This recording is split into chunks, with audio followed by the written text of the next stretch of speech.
Minulla on suuri ilo ja kunnia saada pitää elämäni ensimmäinen vappupuhe täällä Tervalammin muistomerkillä.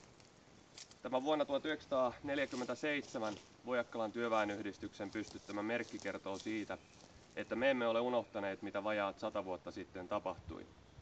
Omatkin sukujuureni kantavat Lopella vahvasti punakartin toimintaan Jokiniemen punakartin osalta, mutta isoisäni isä Kalle selvisi tuosta keväästä 1918 tuomiotta. Valitettavan moni muu Lopella kartin osallistuneista ei selvinnyt. Kansalaissodan lopulla keväällä 1918, kun punaisten häviö alkoi olemaan selvä, tuhansia punaisia perheineen pakeni Hämeen härkätietä pitkin Forssan suunnasta kohti Lahtea, päämääränään Venäjä, ainoana tavoitteenaan vain pysyä hengissä. Öiksi joukot majoittuivat tien varrella oleviin taloihin. Yksi näistä taloista oli läheinen Tervalammin talo, minne majoittui 26.4. joukko punaisia johtajanaan Mustalaisvantteksi kutsuttu mies.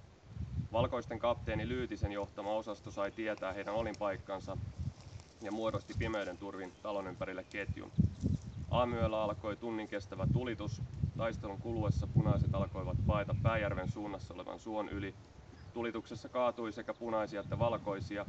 Pihalle ja talon ympäristöön jäi noin 30 kaatunutta. Merkkinä noista huhtikuun tapahtumista tämä kivi seisoo tässä tänäkin päivänä.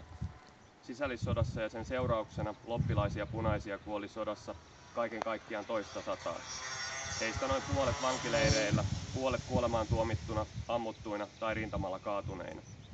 Kaiken kaikkiaan punaisia kuoli sodassa 27 000 ja heistä karkeasti puolet vankileireillä. Tuoreet tutkimukset kertovat julmuudesta surullista kertomaa. Pelkästään Lahden Hennalan vankileirin 13 000 vangista naisia ja lapsia oli noin 2500. Joukossa oli Etelä- ja Lounais-Suomesta paenneita punasotilaiden vaimoja, äitiä, tyttäriä sekä avustavissa tehtävissä punakarteissa toimineita naisia ja naispataljoonalaisia. Ilman oikeudenkäyntiä ammutut nuorimmat naiset olivat vasta 14-vuotiaita.